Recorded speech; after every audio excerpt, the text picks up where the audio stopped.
Hi hello lovely viewers, welcome back to movie gossip YouTube channel. இன்றைக்கி இந்த வீடியோவில் June 3 நம்ம விஷ்ணு விஷால் நடித்து வெளியே வந்த கட்டாகஸ்தி 2 அப்படிங்கிற மூவியோட ரிவ்யூவை ஸ்பாய்லரே இல்லாமல் நான் சொல்கிறேன். இது கொஞ்சம் டீட்டெயிலிங்கான வீடியோவாக இருக்கும். மேபி ஃபுல்லாக பார்க்குறவங்க பாருங்கள். அண்ட் இந்த படத்தோட ஸ்டோரி என்ன அப்படின்னு பார்த்தீங்கன்னா, அப்சல்யூட்லி இந்த ஃபஸ்ட் ஹாஃபில் வரக்கூடிய அதே ஸ்டோரி தான். ஹஸ்பண்ட் அண்ட் ஒய்ஃபுக்குள்ளே கட்டாகுஸ்தி வச்சு நீ ஜெயிக்கிறியா நான் ஜெயிக்கிறியான்னு பார்ப்போம். நீ ஜெயிச்சோம்னா அந்த முடியும், நான் ஜெயிச்சோம்னா இந்த முடியும் அப்படிங்கிற மாதிரியான ஒரு கான்செப்டில் தான் உருவாக்கியிருக்காங்க. அது வழக்கம் போல் அந்த ஃபஸ்ட் ஹாஃபில் கிளைமேக்ஸில் அந்த ஃபைட் வந்த மாதிரி இங்கேயுமே செகண்ட் ஹாஃபில் கிளைமேக்ஸில் தான் அந்த ஃபைட் வருது. பட் அதுக்குள்ளே படத்தில் என்ன இருக்குது அப்படிங்கிறத தான் நம்ம மெயினாக பார்க்க வேண்டியது. ஃபஸ்ட் ஹாஃபை பொறுத்தவரையும் பார்த்தீங்கன்னா, எனக்கு ஃபஸ்ட் ஹாஃப் பார்க்கும்போது உண்மையிலே நிறைய இடத்துல போர் அடிச்சுது. ஏன்னா கண்டிப்பாக சொல்லணும்னா ஃபஸ்ட் ஹாஃபில் ஒரு எமோஷனல் கனெக்ட் இல்லை, ஃபன் இல்லை, காமெடி இல்லை, அந்த மாதிரி எதுவுமே இல்லை. அதாவது ஃபஸ்ட் ஹாஃப் பார்க்கும்போது என்னடா இப்படி பண்ணால் இதாயிருமா, அப்படி பண்ணால் அதாயிருமா, என்னடா உங்கள் இஷ்டத்துக்கு பேசுகிறீங்க, என்னடா படம் இது அப்படிங்கிற மாதிரி எனக்கு ஒரு ஃபீல் ரொம்பவுமே ஊர்த்துச்சு. அண்ட் இந்த படத்தை உண்மையாக சொல்லணும்னா ஃபஸ்ட் ஹாஃப் பார்த்துட்டு அந்த இன்டர்வல் வரும்போது வெளியே எந்திரிச்சு போயிடலாமா அப்படிங்கிற அளவுக்கு மன உளைச்சல் கொண்டு வந்துட்டாங்க.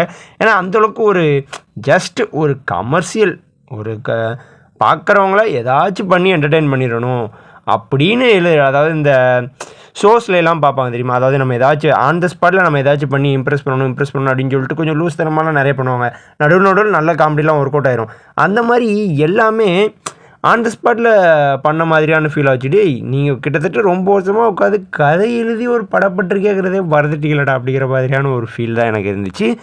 ஸோ ஆனால் அப்படி செகண்ட் ஹாஃப் அப்படி உள்ள போகும்போது என்னுடைய அந்த தாட் ப்ராசஸ் கொஞ்சம் சேஞ்ச் ஆச்சு. எனக்கு கொஞ்சம் நல்ல சீன்ஸ்லாம் இருந்துச்சு. முக்கியமாக எனக்கு ரொம்பவுமே இம்ப்ரெஸ் பண்ணுது கருணாஸ் அவர்களோட கேரக்டர். அவர் வரக்கூடிய ஒவ்வொரு சீனுமே உண்மையிலே செம்ம ரிலேட்டபிளான காமெடிலாம் வச்சு, சுச்சுவேஷன் காமெடி வச்சு செம்ம ஃபன் பண்ணியிருப்பாங்க. அதாவது படத்தில் அவரை வச்சு கலாய்ச்சிருப்பாங்க. அந்த கலாய்க்கிறதுக்கு பக்காவான கேரக்டராக அவங்க ஃபஸ்ட் ஹாஃப்லேயே, அதாவது பார்ட் 1 அவர் அந்த அளவுக்கு ஒரு சூப்பரான ஒரு கேரக்டராக உருவாக்கிட்டாங்க. அது எனக்கு தெரிஞ்சு உண்மையிலே செம்ம கேரக்டர்னு சொல்லலாம். கண்டிப்பாக படம் பார்த்து வரும்போது அவருடைய கேரக்டர் உங்கள் மைண்டில் நிற்கும். உடனே அவர் அந்தளவுக்கு பெர்ஃபார்ம் பண்ணார் அப்படி இப்படின்னு நான் சொல்ல வரல. அவருடைய ரைட்டிங், அதாவது அவரோட கேரக்டர் மேலே அவங்க எழுதின அந்த ரைட்டிங் உண்மையிலே சூப்பராக இருந்துச்சு, செம்மையாக ஒர்க் அவுட் ஆகிருந்துச்சு அப்படின்னு தான் நான் கண்டிப்பாக சொல்லுவேன். ஏன்னா அதுக்கப்புறம் என்னை ரொம்பவுமே டிசப்பாயின்ட் பண்ண ஒரு சீன் இருக்குது. அதாவது இந்த கோர்ட் சீன் ஒன்று, நம்ம ரம்யா கிருஷ்ணன் அவங்கள ஸ்பெஷல் அப்பியரன்ஸாக வந்திருப்பாங்க. ஒரு கோர்ட் சீன்லாம் வரும்.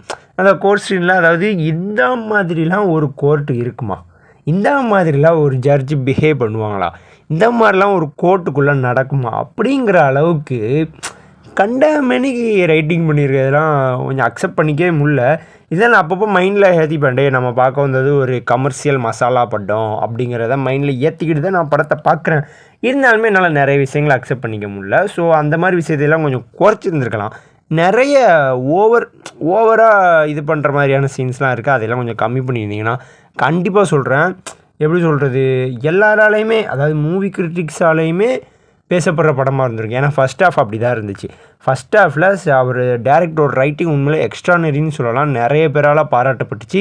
ஏன்னா தான் ஒரு கமர்ஷியல் ஆங்கிளில் எடுத்தாலுமே அந்த படத்தை நிறைய பேர் பாராட்டினாங்க. ஏன்னா கொண்டு சொல்ல வந்த கதை, சொல்ல வந்த விதம், அதுக்காகவே நிறைய பேர் பாராட்டினாங்க. அதை இந்த இடத்துல கொஞ்சம் மிஸ் பண்ணிட்டாங்களோ அப்படிங்கிற மாதிரி எனக்கு ஒரு ஃபீல் இருந்துச்சு. அண்ட் அதையும் தாண்டி நம்ம விஷ்ணு விஷால் ஆப்வியஸ்லி அவர் எல்லா படத்துலையுமே அவரோட ஒர்க்கை கரெக்டாக பண்ணியிருக்காரு. அவரோட கேரக்டருக்கு என்ன பண்ணணுமோ அதை கரெக்டாக பண்ணிட்டு போயிட்டே இருந்திருக்காரு தான்.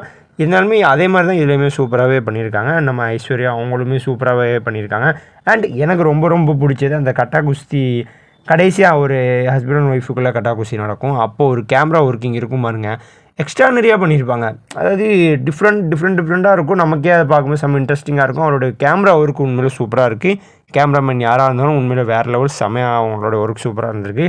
அண்ட் அதையும் தாண்டி படத்தில் ஒரு டீச்சர் வருவாங்க. அவங்களுடைய ரோலுமே செம்ம ஃபன்னாக இருக்கும்.